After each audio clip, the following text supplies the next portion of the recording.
Greetings, Robin! It is Wednesday, October 7th, 2015, and this is the second video that I'm making in a few days because I made a bonus video Friday, but that one didn't count, so now I have to answer your question. You were talking about celebrating your birthday on YouTube, which sucks I didn't get to be there to wish you a happy birthday, but you mentioned that you have this community on YouTube that wishes you a happy birthday and kind of like changes communication and how what my opinions on that were. And I thought it was really interesting because I follow a lot of vloggers. I am definitely a YouTube fangirl. I follow people like Jenna Marbles, Philip DeFranco. I follow the Honest Trailers, Michelle Phan, Bubsy Beauty, CinemaSins, your main channel. There's so many people that I follow on YouTube. Ashley Mardell. Just there's a lot of communities, different fandoms, and things like that, if that's the word you want to use. And I find it interesting because we know so much about these internet celebrities' personal lives, even though we've never met them. I just find it interesting how we kind of form these internet communities. And it's not just YouTube. Like, I'm big on Tumblr. I'm a really big Tumblr blogger. And while Tumblr certainly doesn't have like the fame or the prestige of YouTube, because there's not much effort that goes into it, unlike YouTube, there definitely are, some big Tumblr blogs that I follow.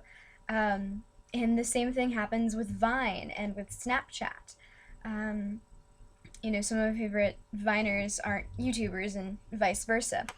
And even fanfiction. Like, I love writing and reading fanfiction, and I, have had people, ask me about how I'm doing, ask me how my writing's going, what my inspirations are, and things like that. And even though, it's such a small community, you still feel kind of weird because you're sharing these things with people. And that's what I think makes the internet such an amazing place, is because you have all these communities coming together, and you have all these different people, and they're unified by one thread. That's what I think is so amazing about kind of nerd culture as a whole. Like today, as you can see, I'm wearing my awesome Game of Thrones shirt. It's House Stark, because winter is coming. And I had a bunch of people that I didn't even know their names. I've only seen them like once. They were like, "Hey, I like your shirt," and they start talking to me. Like, that's really weird and really cool at the same time. It's such a unifier between all of us, that everybody's connected by something, whether it be Star Wars or Lord of the Rings or video games or gaming or shows about cartoon ponies or Steven Universe. Oh my gosh, I've gotten into Steven Universe. Please send help. This is my cry. Help me.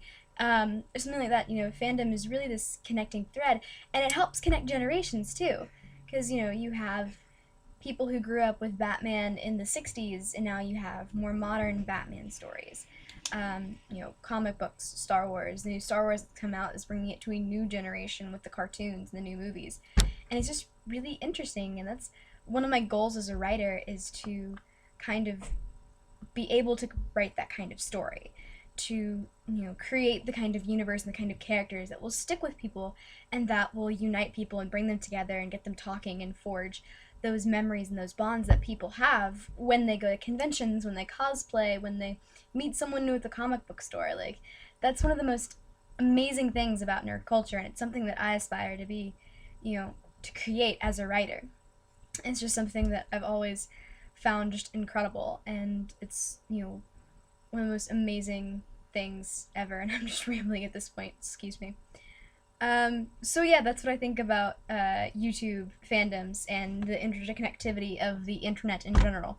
So let's see. I didn't think of a question. Oh no, I didn't think of a question. Oh, okay, I got one. Alright, Robin, so here is the question of the week for you. So, who or what is your OTP? And for those of you not fluent in nerd speak, OTP is one true pair. And it's two people, cartoon or fictional characters that you think go together, and they can be from the same fandom, they can be cross fandoms. So Robin, I want to hear your OTP, and if you have multiple, it can be your OTP for a specific fandom. So and why you think they should be together, and what you think about OTPs, and how the fans' perception affects the creators and affects the owners of the property.